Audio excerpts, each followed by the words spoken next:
been southbound, I've been hellbound, riding on the midnight train. Going too fast now, think I'll slow down, standing in the pouring rain.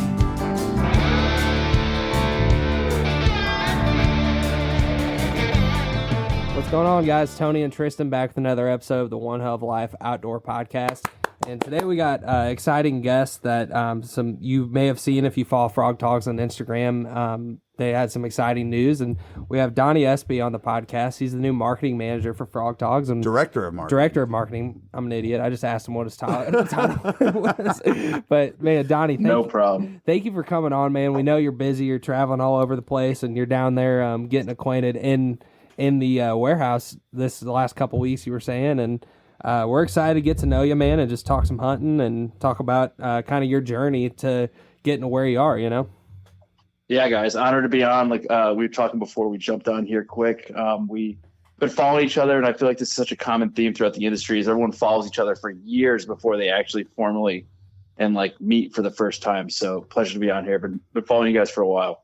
Appreciate that, man.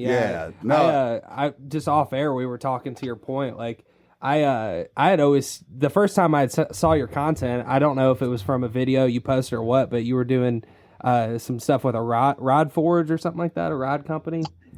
Yeah, Rod Forge was a company I worked for in Texas. It was a big factory. We got started, one of the largest factories for fishing rods in the U.S. Yeah, so I think that's originally when I started following you, and then come to, you're working with Hella Dry, and then we briefly met. I just remember walking through the Ducks Unlimited Expo 2 years ago and being like, oh, that's Donny the Mullet from TikTok. Yeah. But it's funny how often that crap happens, especially at those expos.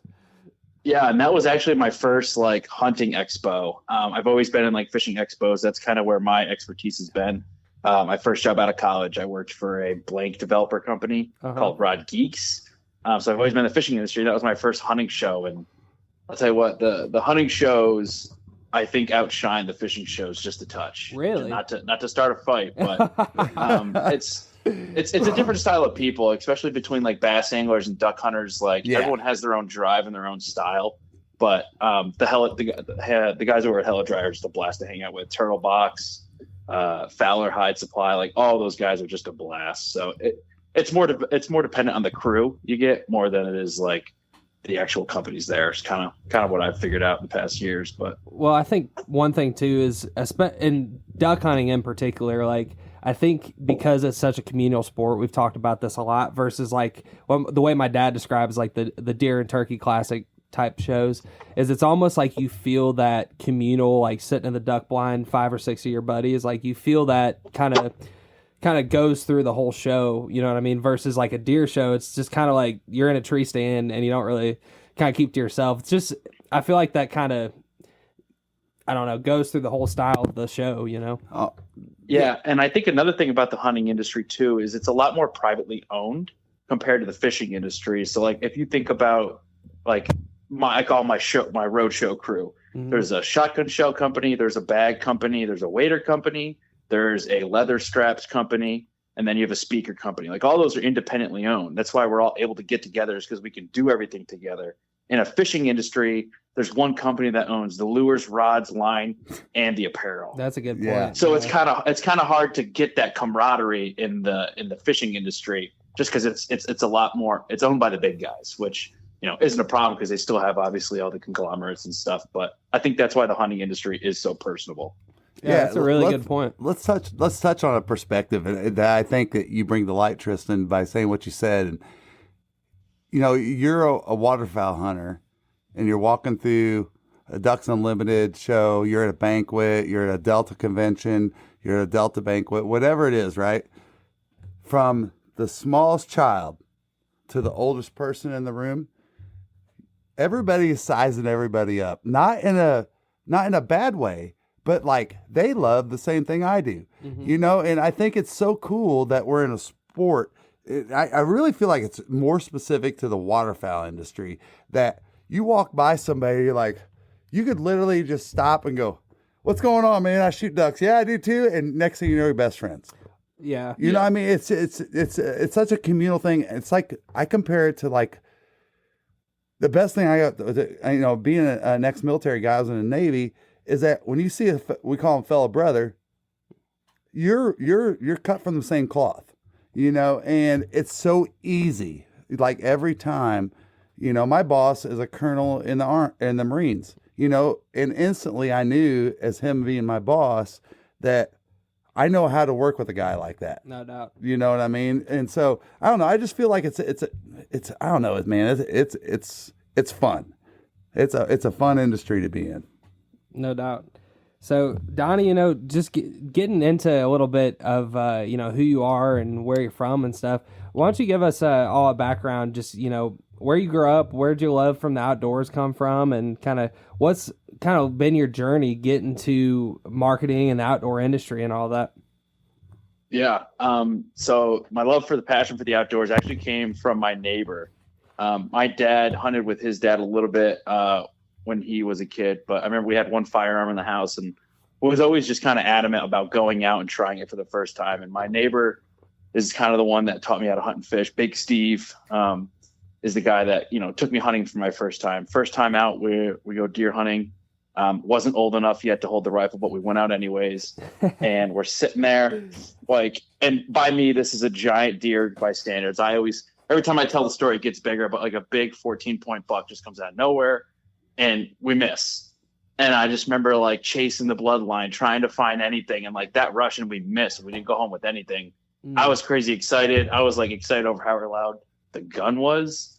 All this stuff that my Big Steve really didn't care about, I was all about. So it was it just kind of if I didn't get the deer and I'm already this excited about it, what happens when you actually are successful? Sure. So I didn't really hunt as much as a kid, but fishing was definitely one of my passions. My family owns a lake house up in the Adirondacks, so I'd go up there a lot. We had a little dinghy, fish all the time. Go off to college. Don't really know anyone there, so there's a fishing club. So I joined the fishing club. Stuff just kind of falls into my lap. I become the president of the club. And that was kind of one thing that kind of drove me into this career path that I'm in now. I worked at Dick's Sporting Goods as a part-time lodge expert. And out of college, didn't really know it, but that expertise and being the president of the fishing club was a really good resume builder. So that's how I got my first job. That's how I got my first job in the rod industry. Probably some of the best people I've ever worked with. My boss there, I still currently kind of, he's kind of my mentor. Every job I've had, I'm very thankful for him, and our relationship is a professional relationship. He's kind of coached me through all my decisions. I worked with Douglas Outdoors, which is a really, really fun gig. Some super, super cool people that work there and some super cool people I've met. Done a couple Bassmaster Classics. I used to travel in a Mercedes Sprinter van all over the country, fishing and filming. Wow. That's where I kind of learned. That's where I kind of learned content mainly. Mm-hmm. It was my first real social media position. Worked with a lot of pro staff members, went to a lot of trade shows, a lot of long weekends. That's where I really started to grind my teeth and trying to build the name a little bit. That's where TikTok started popping off. So that was a blast. From there, I moved to Texas, lived in Texas for a year and worked at that rod factory company. Helped design blanks, fishing rods from, catfish rods to pier rods to boat rods to bass rods and fly rods. Super, super fun experience there, trying to see behind the scenes. We're cutting our own patterns off of pure carbon fiber, rolling them, taping them, cooking them in an oven, sanding them. I'm building them from scratch. That's cool. So that if you want to talk rod talk, I could talk rod talk for hours, but don't try to compete with me because it's a good battle. Well, all I'm going to say is from an OCD person's point of view, it's one of those things where when I buy my fishing stuff, I can't, because of I'm so bad with deer hunting and waterfowl hunting that I can't go down that rabbit hole, man. Because I have to put up a shield against it because you're right. Yeah. I mean, it's crazy. That rabbit hole. It's nuts. Yeah. Especially when you get into it from a tackle perspective, each piece of tackle needs its own type of rod and line that needs to be connected to it. If you really want to fish it to the most efficiency, can you get away with one spinning rod, one casting rod for your whole life bass fishing? Absolutely. But could you do better? For sure, right? Do you just put any string? Do you just put any string on your bow? You know what I mean? Yeah. Of course not. Yeah. Oh, any grain arrow. Yeah, you know, exactly. Any, You know, this any stuff- poundage. Yeah. Yeah. No, dude, I looked into it. Like I saw somebody's YouTube video that said something like, you wouldn't believe the difference in this rod. And Yeah. I looked at that and I was like, nope, nope, not doing it. I'm not doing like, it. I'm pretty knowledgeable when it comes to rods. Anything outside of that, like I'm very novice, like fishing with a lot of. This summer, make memories on Florida's Forgotten Coast with Williamson Outfitters. From inshore and nearshore fishing to scalping and snorkeling in the bay, plus custom boat tours made for family fun, they've got something for everybody. And when the sun sets, it's time for a nighttime flounder gigging adventure you'll never forget. Small group or big group, day or night, Williamson Outfitters has a fleet of boats and a team of licensed captains ready to take you out. Call or text Captain Chris at 850-251-8650 or visit FloridaDucks.com. Williamson Outfitters, making the Forgotten Coast unforgettable. Elite anglers, like Bassmaster elite guys, like I'm nowhere near their level. Like, and I worked for like as high as you can get, I would say, in like rod development. Like, and I still don't know as much as them. Like, I'm not as gear heavy as those guys. So kudos to them. Like, they really are on that that higher of a level than like the common man. It's pretty insane, but yeah, you always wonder, like, and not to get too off track, but just, you know, you always wonder, like, when you watch, you know, the Bassmaster Classic or whatever, it's like, well, shoot, Yeah. I catch big bass. Like, how the hell? What's the big difference? Like, what makes those guys that good at what they do? And then, you know, when you kind of get into the weeds, which I'm not in the weeds near as much as you are, Donnie, at all. Like, not even like 1% probably. But you realize real quick why they're as good as what they, you know, like they're so analytical about it. And like one of the greatest examples is there's a Bassmaster Elite tournament this year. Shout out Kyle Welcher. I mean, this guy's just one. He's up there right now. He won by, I think it was 42 pounds, and that's over 3 days. So like that just goes to show you how much he can win by. Where was that? Wasn't even classic. The classic this year, I think, was Knoxville. I think, but I was like, no way it was that Fort Worth. I was like, no way was that Fort Worth. That was not. But that wasn't even a classic. That was just at an elite event. Wow. And he wins by 42 minutes. That just shows you the difference between like he's fishing with everyone who's the greatest in the world, and he's still beaten by that. Yeah, it's like that just goes to show you how much people's brains differ, and like the options he chose versus what everyone else chose, and that's just because that's how he thinks like a fish. In that way, where other people are thinking of a fish in another way. Yeah, so he's the Tom Brady of the fishing game. Yeah, it's pretty nuts. But I'll tell you this from a fishing perspective. This was the highlight for me fishing wise recently. You know, we all love fishing. Everybody, we can talk fishing for a long time, but you know, wasn't too long ago in turkey season, we got to meet a guy that he said that he fished alongside Rick Clunn. And I was like, and we can talk about who that was off air. But anyway, I was like, dude, I remember watching Rick Clunn like a long time ago, bro. Like, yeah, and he's still doing it. Last year was his last elite year. Yeah, I would say I was like 10 years old and watching Rick Clunn on TV. Well, guy we met is probably 68, 70. Yeah, true. But it's just so cool. And man, there's just like I guess every sport, when you go up to the professional level, technique and product and equipment and all that stuff, it just has to be top notch and perfect. And man, I have to be very careful with me and fishing. Yeah, there's a lot of gear involved. A lot of gear. But that's kind of personally why I enjoy hunting so much. Like, you know, we talked about being gearheads. Like, that's half the fun is in your off season, like getting your rods lined up, like getting, you know, and when it's right before duck season, I'm sure you're taking your waders out of storage. You're setting up the decoys, getting the garage ready, like the boot dryers, like everything you can think of to do before the season even starts. You're itching to do it. Yes. And that doesn't even involve the actual hobby. Yeah. Yeah, no doubt. There's so much customization and so much you know, to your taste, there's so much you can do. You know, we mentioned off there talking about the pan colors of waders. You know, there's so much you can kind of personalize things, and these companies nowadays are getting so in tune with that. But you know, sorry to get you kind of off the on a tangent there, but you know, you were saying you got to you were deep in the fishing industry, and that I think that's kind of where we left off as far as where your trajectory has kind of been. Yeah, so that last job in Texas was my last job. Well, I'm technically back now in the fishing industry, I guess, but I took a big jump and went to a company called Nothing Fancy. It was just an apparel company.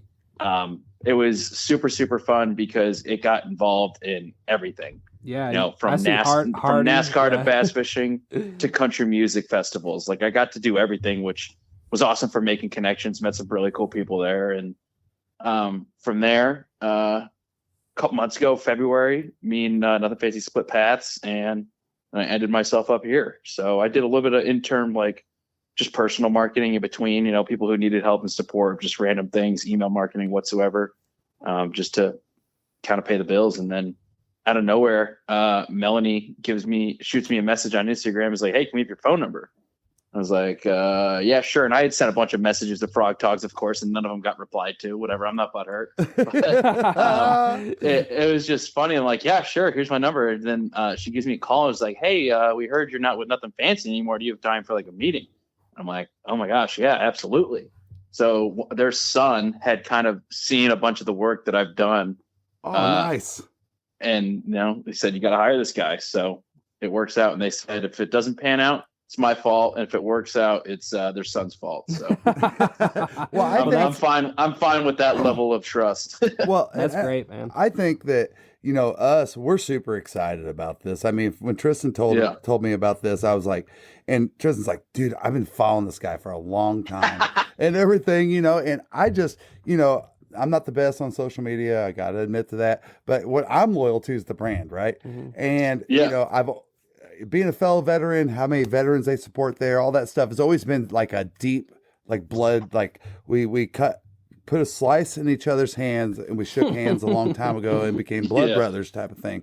And so that to me has always been awe-inspiring. But, and how they cater to veterans, they've helped us out with a lot of veterans, that kind of stuff. But to see Frog Toggs take this step is a giant leap that is coming with confidence, obviously, out of your proven background. And I'm so excited that we get to be a part of that journey. And man, I mean, it's always easy to coach from the sidelines, right? As somebody that, you know, you guys follow us, you know, we'll throw Frog Toggs down your throat with everything, you know.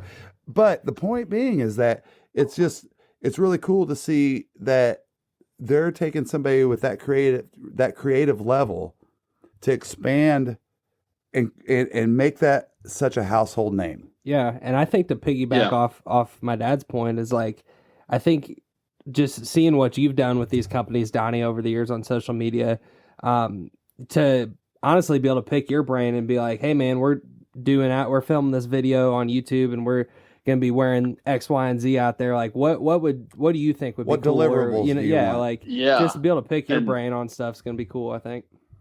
And that's stuff I love. Like, communications, obviously, one of the biggest keys when it comes to content is understanding what's the product's purpose, what's the mission it's going to solve. Because every product we create solves an issue. Like, that's the message I want Frog Toggs to kind of convey is like, we solve every problem you have, whether it's rain, sun, like we got it solved, and we do it at a great price where you're not going to break the bank. And that has nothing to do with sacrificing quality. Right. And I want people to know that, especially I think when we start showing the content and the trips we're going to be doing is going to be at such a high level, and the level of which we're going to be hunting and fishing. It's not just leisurely. Yeah. It's real people with boots on the ground. And when you see the content, you see the hard work, and you see the products holding up, that's going to be the mission. That's going to be the statement, you know, we're making now at Frog Toggs. I love that. And because we've, since day one, you know, and this has just been a passion. It started out as a passion project for me, but I just thought that the commercial hunting industry got a little bit too far-fetched with it was turning into a show instead of reality. And that's kind of the reason why we started the whole Zero Duck 30 thing and all that was just, I was like, we need to show people the reality of hunting, because I kept seeing all these young people, Donnie, on Facebook that they're like, 24 Dave Smith decoys for sale, bought them last year. And I'm like, why did you spend $500,000, right? And you're selling them this year? Well, as a guy that has been, around a little bit, my passion now, of course, is giving back and getting young people, all that stuff, right? And I'm seeing these young people just day after day after day selling their stuff, getting out, and it hits me one day. I'm like, it's immediate satisfaction of this generation. They see all the big spins of snows on TV. They see all the mallards falling in the timber hole. And if they didn't go out and get it done that year, they're out. They're like, nope, I'm out. And so when you talk about the reality, that has always been so big to us. And that's where Frogg Toggs has been such an important partner to what we do. Is I remember this, and Tristan hates this picture, but years ago, we were getting our ass kicked on public land in Arkansas. And at that time, Tristan had hair longer than his mom, maybe. and I got this one picture in Frogg Toggs. I'll send it to you, Donnie. You don't got to. This is after we had busted our ass on public land, boat breaking down. I think we walked. It's in the teens that morning, and maybe you're chasing ducks or geese. But now it's September and it's 85 degrees and you're hunting early teal or geese. As a waterfowler, you need dependable weather protection that will not break the bank. Founded in 1996, Frogg Toggs is not only the leader in breathable wader technology, but a company you can depend on to keep you warm and dry, head to toe, no matter your hunting environment. Stay bone dry by using discount code ZD315 for 15% off not only your first purchase, like most discount codes, but how about every single purchase you make from now until December 31st, 2024? 48 and a half miles, and that's counting in a week in flooded timber.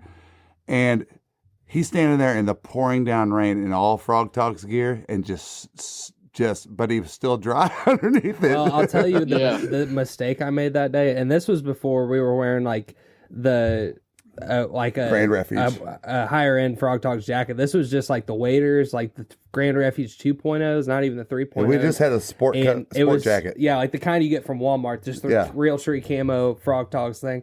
And I tucked it into my waders that day, and I learned I will never do that again. No, but I think it's great that's where the brand is going, and we're so super excited about what you're going to do and what we can learn from you. Quite honestly, of how we can just it's so easy. It's just very easy for us to promote Frogg Toggs because we use it every day. We've used it in oyster beds in Florida. We've used it in flooded timber, rice field. It doesn't matter. Well, and I mean, there's a lot of companies now that are coming out with breathable waders, but when we first started wearing Frogg Toggs, the big thing was like we were in duck hunting in Florida. We used to live in Florida when we first started duck hunting, and we'd be down there, man, just sweat. I mean, dying. Neoprene waders, dying. And then somebody said, "Man, you got to try out these neoprene waders." And I remember the first time I heard about it, Cabela's had a pair. And then you mean you're talking not the neoprene? You're talking about the breathable waders. Breathable, yeah. And then I think you got a pair before me, and then you ended up buying me a pair for Christmas or my birthday or something next year. And that was the game changer. And going forward, I was like, if anybody who's listening to this is still wearing neoprene waders, unless you're hunting in like the coldest absolute temperature possible, like you gotta make a change. It's such a you can't afford to not make the change. Yeah. I mean, even personally, I've never felt like neoprene was warmer. And I don't know if I'm the one that's missing the boat there, but like I had neoprene when I first started, and the second I got my breathable set, never got cold again. And I don't know. I just always felt damp in neoprene versus a breathable. Well, that's probably what it is. Yeah. For sure, man. So let me ask you this. So you get this call from Melanie, you take the job, and so you obviously have some personal objectives and things that you're passionate about, man, having this opportunity. What are some of the things that are on your radar or maybe on your mind outside of what you've already talked about, that you're like super excited to do there at Frog Toggs? I think it's really just give it the image I think it deserves. Like it has it. The customers are creating the image, but what's happening is there's no platform right now, I think, where it's being projected. Right. So obviously, like guys like yourself, nitty gritty, really doing it for the right reasons. Yep.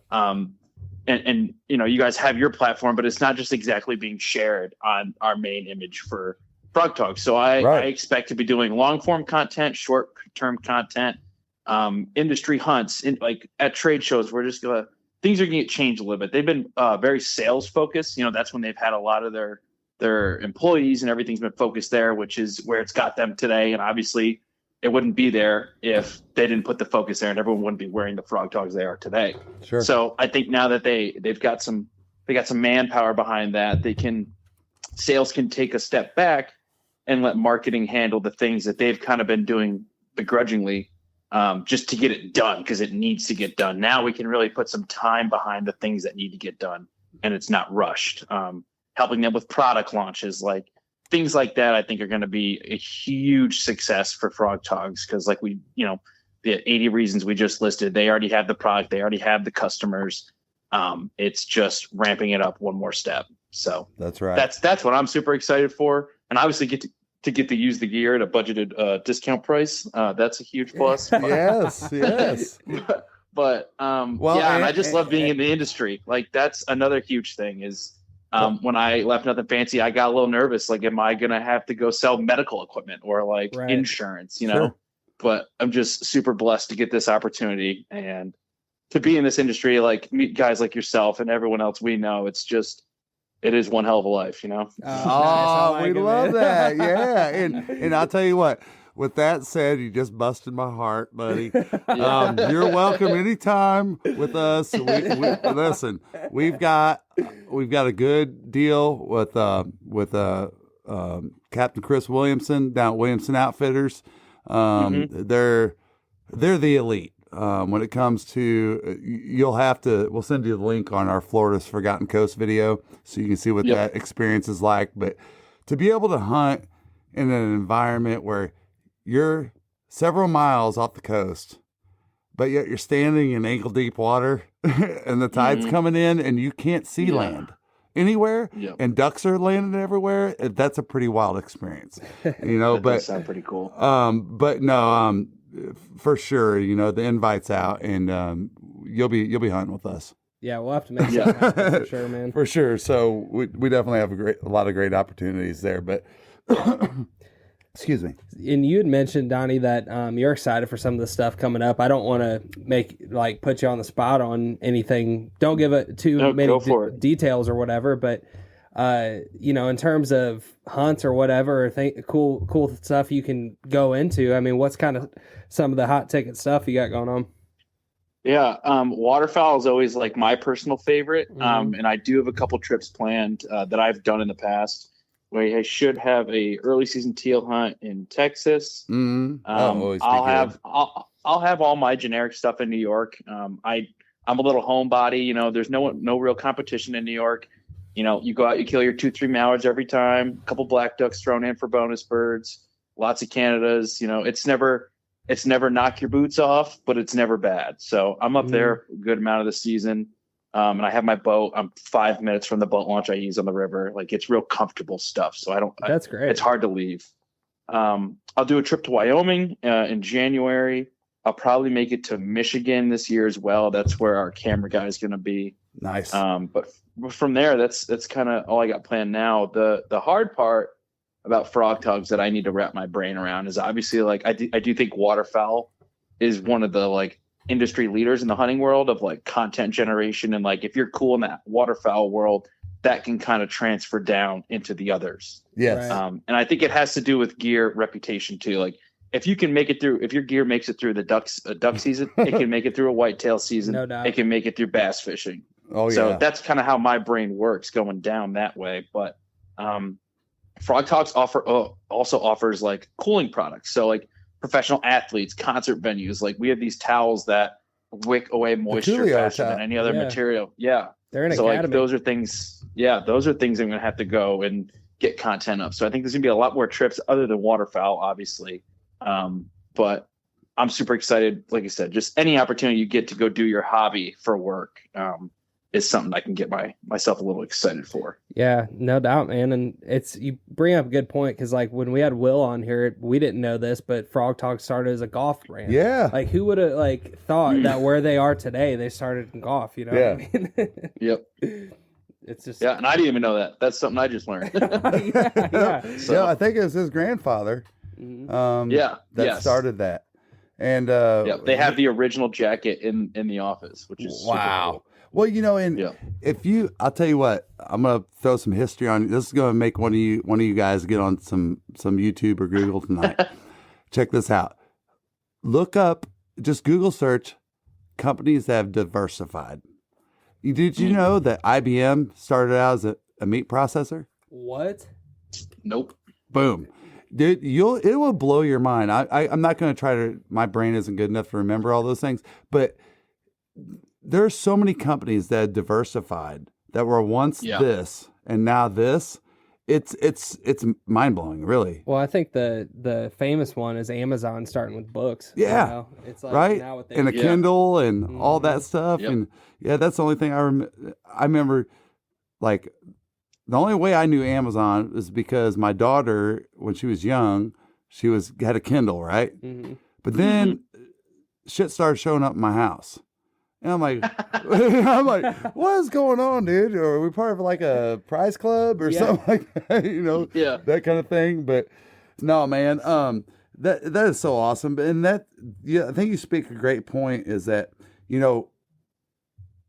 for Frog Toggs, I was telling Will when we had him on the podcast, I was like, man, one of the things that I consistently hear, and people are in the blind with us or whatever, we've helped a lot of people out. Like somebody got a rip in their waders and we have an extra pair. We always have some around camp just because we figure it's true. Like how much better marketing could you have, and, but we'll be doing that stuff. But the biggest compliment outside of bone dry, right, is the wind resistance to all these products. I mean, I've laid there what felt like I was laying in the tundra and the 3-in-1 bibs and the jacket. And it's 15, 20 degrees and I'm snow goose hunting. Yeah. And bro, I'm not cold. Yeah. Well, I feel like in the 20 to 15 degree weather, very rarely, if it's, semi-light winds and sunny, like I never get out of my base layer. I'm just showing base layer if I have those 3-in-1 waders on. They're so warm. Yeah. Wow. And the wind resistance on the product is so good. And I mean, Will went deep down. He did a whole schooling on how waterproof waders, the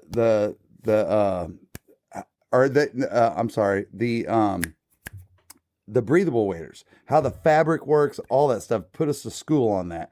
But I've always seen, like, I really enjoy the wind resistance. I mean, the windbreak and how that product works it's like another whole dimension of the product that is like not part of the base reason why it's created. It's just and the wind's what makes it unbearable. Like if it's 15 degrees, 20 degrees, and there's zero wind, you're not getting cold. It's when it's 35 degrees with 20-mile-an-hour winds. That's when you're going to get cold. Dude, you can't like. I remember this year on the veteran hunt, we were, oh my God, polar vortex. This was like February 9th. Do you want coffee that doesn't suck? Get the Duck. Dirty Duck coffee is made specifically for the waterfowl enthusiast. Enjoy flavors like Morning Wood, Dark Dynasty, Cinnamon Teal Snickerdoodle, and First Flight to unlock the flavor that you'll enjoy in the blind for years to come. Our friends at Dirty Duck Coffee Company are now offering all Zero Duck 30 followers a 15% discount when you use code ZeroDuck15 on your next order. Or whatever it was for Arkansas, we were out there and like the whole hunt, windy as hell, 25 raining, sustained, rain, sleet, just and I'm trying to film, and then everyone else is trying to hold their guns, and it's like one of those deals. You can't even hold your gun. With trying to operate a camera for one, and we're in a box blind too. Yeah, with you can't wear gloves and operate a camera really because you got to have the dexterity to do stuff. Yeah. And honestly, I feel the same. I've always been that way about holding a gun or holding my bow or whatever. I don't like big clunky gloves, but God, you pay a price for that on those days. You cannot keep your hands warm. Well, here's the funny story about that. So if you look at any of our footage, you'll see some of the videos and pictures.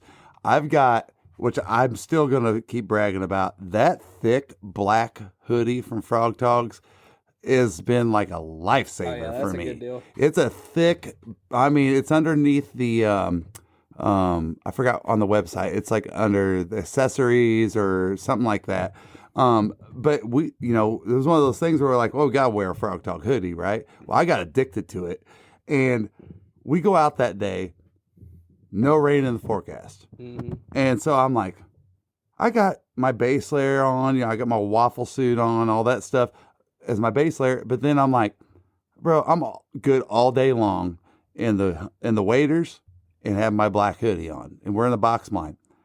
Man, the rain came in and all that stuff. And I go, well, I'm the idiot in the group. And they're like, yeah, you're the only guy sitting here representing Frogg Toggs. Don't have your gosh damn Frogg Toggs jacket. And I got soaked to the bone and had to, I was telling Tristan at times, I looked at everybody in the group and I go, are y'all here just to get a limit? Yeah.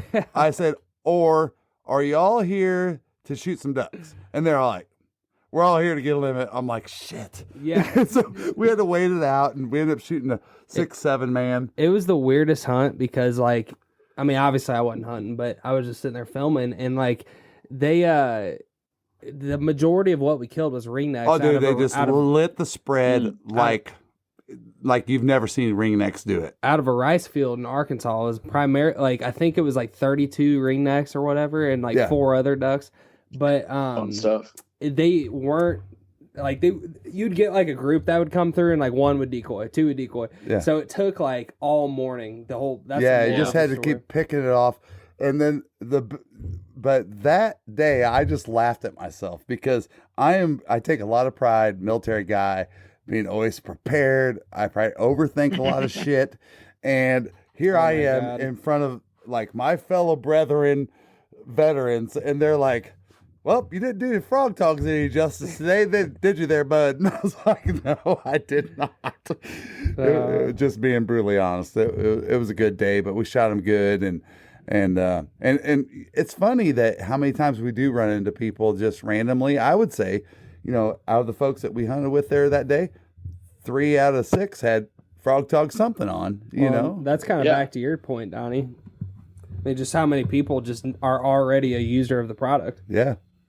Yeah, and they're users of the product because it solves that answer, and it's a great price, and it's a great product. It's not, they weren't swayed in any way, shape, or form by any type of media to be like, oh, I'll give these a shot. They saw the price, saw the quality, and bought it. That's usually how that works. Right. That's how it worked for us. And going forward, there's going to be that, and then there's going to be the wild factor too. Yeah. No, and I think we said it perfect earlier, and I might have been off air, but just the quality for the budget. That's really what it comes down to. Because I was thinking about it today. I call it the working man's wader. Yeah. And you're not sacrificing anything. No. And I was just thinking about it today, and I would be interested to hear your perspective on this, Donnie. But it's I was watching this guy on TikTok. You probably know him, the bow talk guy on TikTok. And he was talking about a new bow build, a high-end bow build. And I'm thinking in my head because, I'm looking for a new bow. And the last time I knew somebody, my dad bought a Halon a few years back. And, back then, a badass setup was probably $1,800 to $2,200. So in my head, that's what I'm thinking. And he's going through this video, and he's like, yeah, they'll run you about $3,800 out the door. And I'm just like, dude, how are people affording this stuff? Some of the price points, and you might have some industry knowledge that we don't have, but it's just some of the price points on some of the stuff is just wild, dude. I don't know if it's sustainable, I guess is my point. Markups are, once again, you're paying for the brand for a lot of the stuff. And now I'm never going to price gouge anybody or say their stuff's not worth it. if people are buying it for the price they're buying it for, odds are it's usually worth it. Right. And a lot of times those higher end companies will offer warranties that are semi unrealistic to make that worth it. So if you're going to pay that price, you're going to get one tear, you're going to send it back for free, get them repaired and get them back. And then you kind of got two waders for the price of one. And that's where that kind of makes sense where, Frog Toggs, we offer a pretty realistic one where it's like 2 years, stuff's, if you duck hunt like we think you're going to duck hunt for 2 years, you get one pair of waders. We're probably going to have a new one that's going to be relatively better with newer technology. You're going to want to swap out anyways. So that's kind of, there's different things like that. But, and honestly, part of it comes from now is all these costs and expenses from companies needing to do media, trade shows. Like, in order to run a sustainable business, you need to have those markups. You can't survive paying employees and doing anything without those prices. And I'll tell you, one of the biggest issues right now in the industry is people demanding that these things be made in the U.S. The two things are, one, you don't want to pay for a U.S. product. That's a fact. Right. It's been researched so much, you don't want to pay for it. Two, America's infrastructure is not ready for that. There's no factories that make good waders in the U.S. There's no factories that have ready, accessible shipping lanes to highways, to railroads. Like, there's so much beyond just the paying someone in the U.S. to do it, the cost. We're physically not prepared. And that's the hard part that I've dealt with, from the rod manufacturing facility to just selling hats, and nothing fancy. Be like, oh, you should get a USA made hat. It's like, if you can show me a USA made hat that's as good as this hat for, if it's $2 more, I'll do it. But if you can show me one hat that's just as good as this hat, fits as good, stitching's just as good, I'll buy it. Right. It just doesn't happen, and it's unfortunate. And, things transition and they change, hopefully we can get back to that. But I do think people need to realize that they need to charge these prices in order to have a company. Because if you don't, I don't know what happens. Right. Let's hope we don't find out. But it is hard right now. That's one thing every company, especially wader companies, are dealing with, is this tariff and customers wanting the stuff to be made in the U.S. and it just can't happen.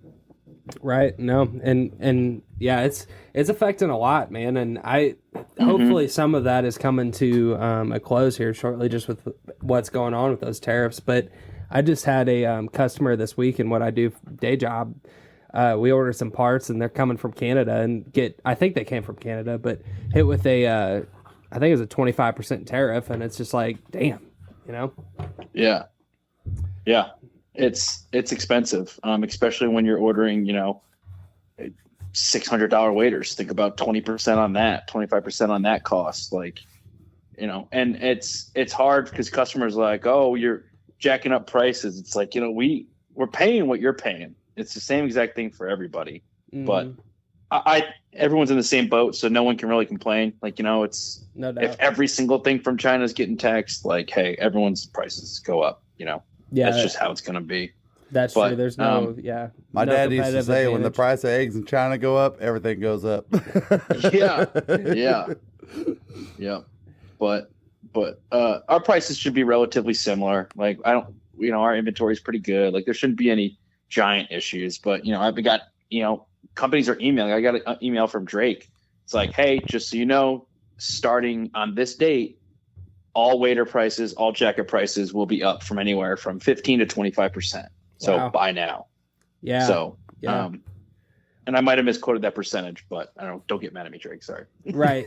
Well, and it can vary a lot too, where it comes from. Yeah. And that's a whole beast, man. Yeah. But I think you shed some good light though. And that was kind of what I was wanting to get at, is just the background behind, why you're seeing some of these prices and stuff. So I think you brought a lot of good light to that. It's good points. Yeah. It's always just think about what the company's spending their money on, and they got to pay for product development. If they're, making this advanced technology, well, they have to get money from the last product to then develop the new product. So you just put margins in on whatever you think you need to make in order to make the next living. But That's right.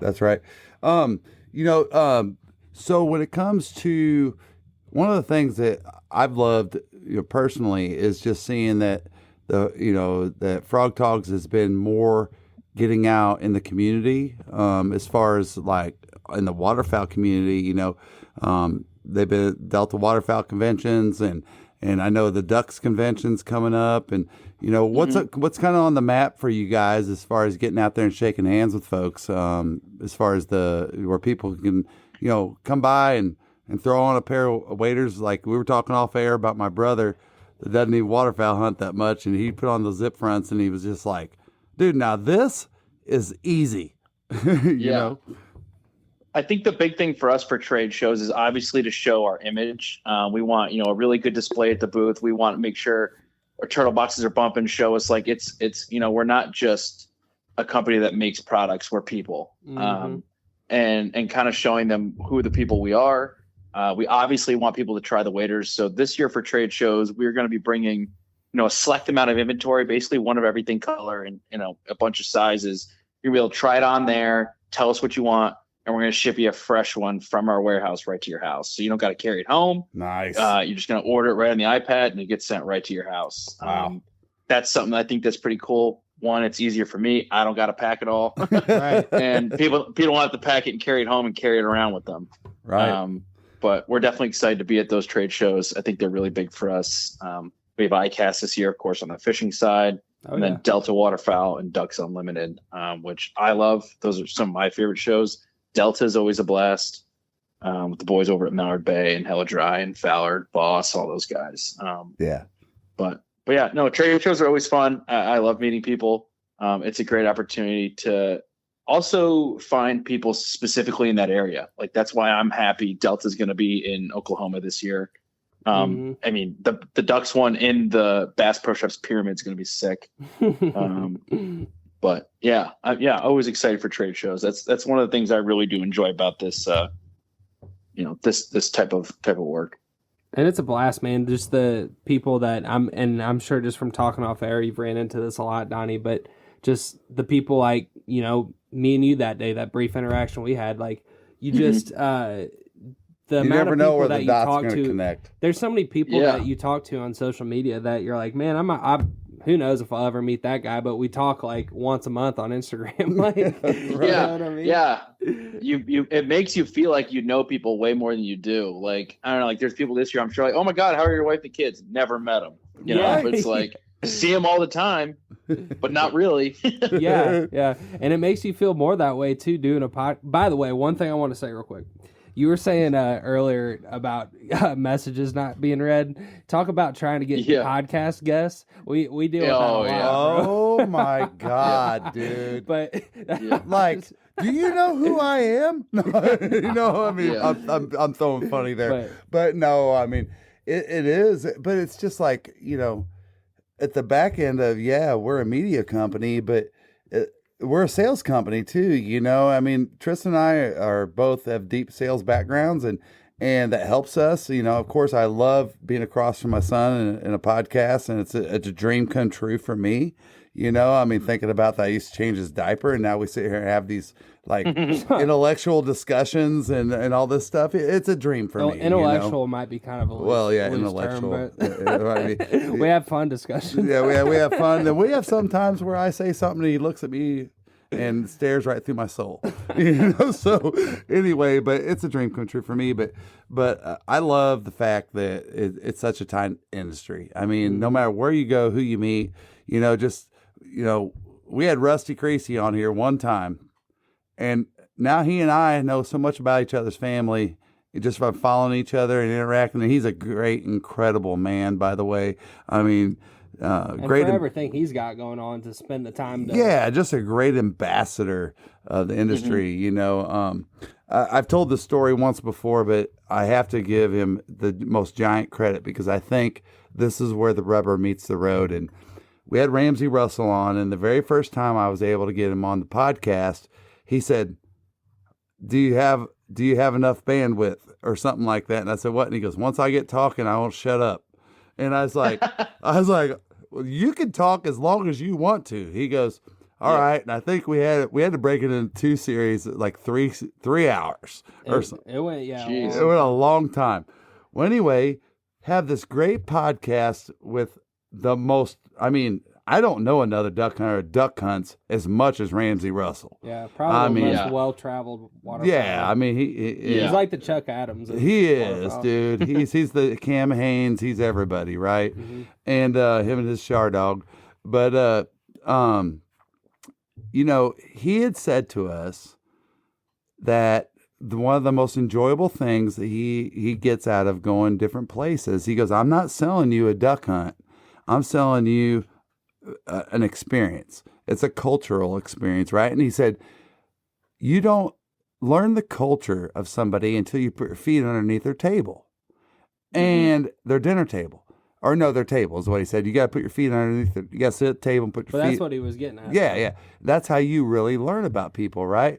So fast forward, Tristan and I it was like Smokey the Bandit, turn and burn from Florida all the way to Georgia. From Georgia here all the way to just to get one day at the Delta convention when it was in Arkansas.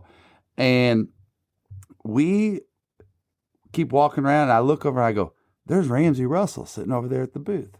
And he was talking with Terry from Mojo, yeah. and I was like, no, you don't interrupt those two, right? Those two are like peas and carrots. You don't. And then we walked by, and he was talking to several people. I'm like, you know, we don't want to be those people. They're like, Mr. Russell, you know what I mean? Well, we kept walking around that afternoon, and we come by, and it was just him and his son sitting at a round table. And I said, Tristan, come on, right now. He was like, what? I go, come on. We sat down. I pulled out a chair. Tristan sat down. I sat down. I said, Mr. Russell? He goes, Tony Vogel, I'll be son of a bitch. And I said, yes, sir. And I said, I once heard a wise man tell me that you don't learn anything about somebody's culture till you put your feet underneath their table. He goes, well, I'll be a son of a bitch.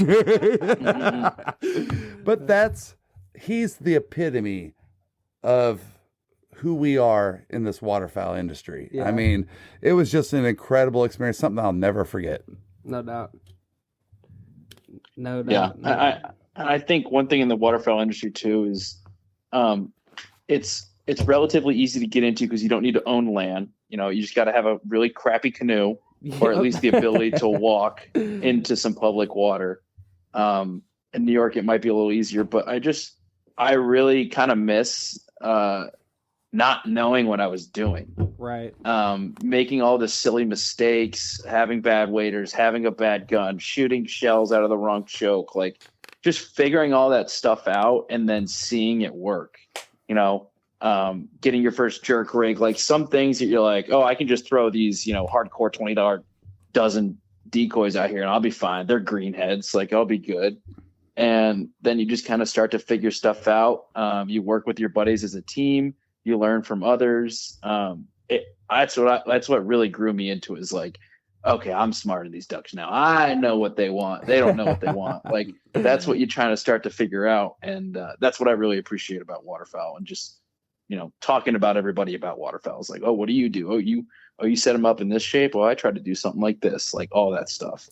Well, I think you bring up a good point, man, because that's one of the things and you probably can attest to this too, like when you go around the country and you hunt with different people and stuff versus hunting back in New York and doing your own thing and finding your own mistakes.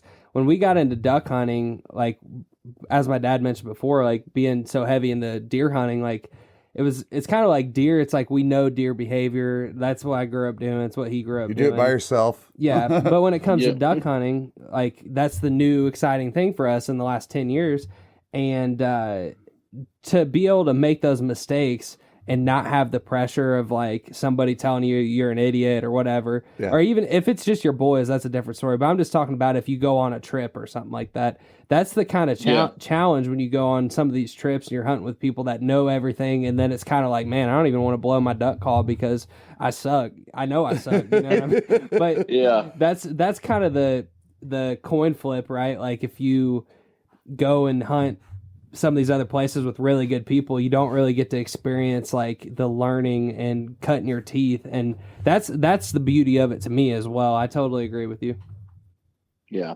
And duck hunting for me too, I think the thing that attracts me more to duck hunting than, like, let's say whitetail hunting, is whitetail hunting, realistically, if you have your target buck, you might get one shot off No all doubt. season. Yeah. Duck hunting, you're having a good season, you're going through an entire case of shells. Yeah. Yep. And I really like the level of control you get with waterfowl. Like, obviously you have to scout, you kind of have to find where they want to be.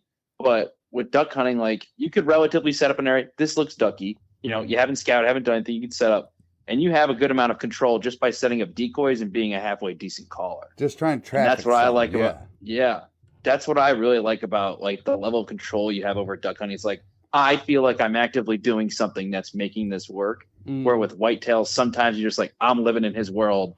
It's his world, and I'm just living in it. Yeah. 100%. Yeah. If he doesn't walk within 40 yards with a bow, you're it's his choice. Like, I have no control over it whatsoever. literally. Yeah. Yeah. Right. No doubt about it, man.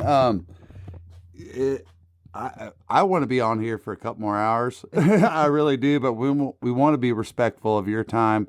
We know you're busy and everything, and man, first of all, I think we definitely have to set a follow up. Just to see, how the journey's been for you, and what's all the exciting things coming out of Frog Toggs. Obviously, we're going to be teal season here in a heartbeat. Yeah. And duck season will be here in a heartbeat after that. So we want to stay tuned with that. What's going on with Frog Toggs? Yeah, man, I think a good time would be in that little lull between when the majority of waterfowl season starts, like mid-November or late November, and teal season somewhere in like October or something. It'd be good to reconnect. Yeah, man. And you guys talk like bow hunting whitetail on here too, because the one thing we didn't mention is Frog Toggs has another company that they own called Insights that sells a bunch of whitetail backpacks and stuff. And I actually just got into bow hunting this past season, so that's something I mentioned to talk about. Dude, their backpacks are sweet, man. Like, yeah, I'm sure we love them, Donnie. But like the ability to, that one's got the freaking parachute. You pull out the bottom and you put it over zip your it, stuff, keep it, throw it up over there when you get a light rain, something like that. But the thing I love about them is there's so many pockets and the zippers work and they don't break. That's the thing I love about the Insights brand. I mean, we're always like, whether we're turkey hunting, deer hunting, anything, we're trying to show off those backpacks all the time because they're just so easy to use. I mean, they really are. Which that brings And I think like most saddle backpacks, the one thing it changes, like theirs are still designed as backpacks, where a lot of saddle backpacks have been like, how can we change the design of a backpack? Yeah. It's like, what if we just kept it as a backpack? Right. Not this banana thing that you throw with a one strap over your shoulder, like, that kind of stuff. Totally get it. Yeah. One quick thing, Donnie, is just out of curiosity, and if this is TMI, don't go into it, but what I would love to see personally as a user is a waterfowl specific Frog Toggs backpack. Let's go. Let's go. Call them out. Very water resistant, very waterproof, so I can keep my camera gear in there, and I don't have to do a competitor's backpack to keep my camera gear completely dry, and if I drop it in the water, it's fine. Well, it's not just camera gear; it's everything, right? Yeah, it's from your shells to whatever it is. I'll tell you, we're talking about it. That's for sure. And there may be a couple things around the warehouse that we're looking at. I like it. I love it. But can't confirm nor deny. No, but we will continue to. You guys make it so easy for us. Really, I mean, from just using it day in, day out. I mean, Tristan and I put thousands and thousands and thousands of miles on a year. We use these products from oyster beds to swamps and Georgia mud. If you know Georgia mud, it changes you forever. You can't get rid of the smell. Like your wife will smell it 2 weeks later. PTSD. You get PTSD from Georgia mud. Yep. And to take that from where we have in the flooded timber to rice fields, it doesn't matter. And we were just talking about Kade saying that this is the first set of waders. I won't name the other brands, but he's tried them all and some of the biggest names out there. He said, man, that new zip front wader from Frog Toggs is the best wader I've ever had. It lasted me in a complete season. And we've never heard him say that. No. And that's where this product line is going, man. And that is an affordable product. It's not like some of these others that are not as affordable. Well, Donnie, man, give everybody just where they can follow you, and of course, if you want to follow Frog Toggs, at Frog Toggs, at Insights, all that good stuff. But people that want to get in touch with you and see your journey this year, where can they follow you at? Yeah, all my socials are Donny the Mullet. Not sure how long that's going to stick around, but it's kind of been hovering over me for the last couple of years. Don't know if the hair is going to stick around, but yeah, Donny the Mullet, Instagram, TikTok, and obviously Frog Toggs and froggtoggs.com is where you'll find all the gear. Right on, right. And Donny, just so you know, most people know me as a bald man, but years ago, I feel like that I was a giant venture of the mullet. Not only did I have a mullet that was natural, and back in the 80s, we permed our mullets. So, yeah, I've tried many a times. My hair just doesn't like to take it. Oh baby, I mean, we even did peroxide on our mullets to soften up the color. Oh, you name it. We were rocking. All of it's coming back. It's all coming back. Camaros and Chevy S10s in the Taco Bell parking lot, baby. What a year to be alive. That's right. That's right. But man, thank you so much, and we look forward to the journey. Yeah, appreciate it, guys. I'm sure I'll see you around. I'm sure we'll be in the swamp together at some point this year. I've been southbound, I've been hellbound, riding on a midnight train. Going too fast now, think I'll slow down, standing in the pouring rain.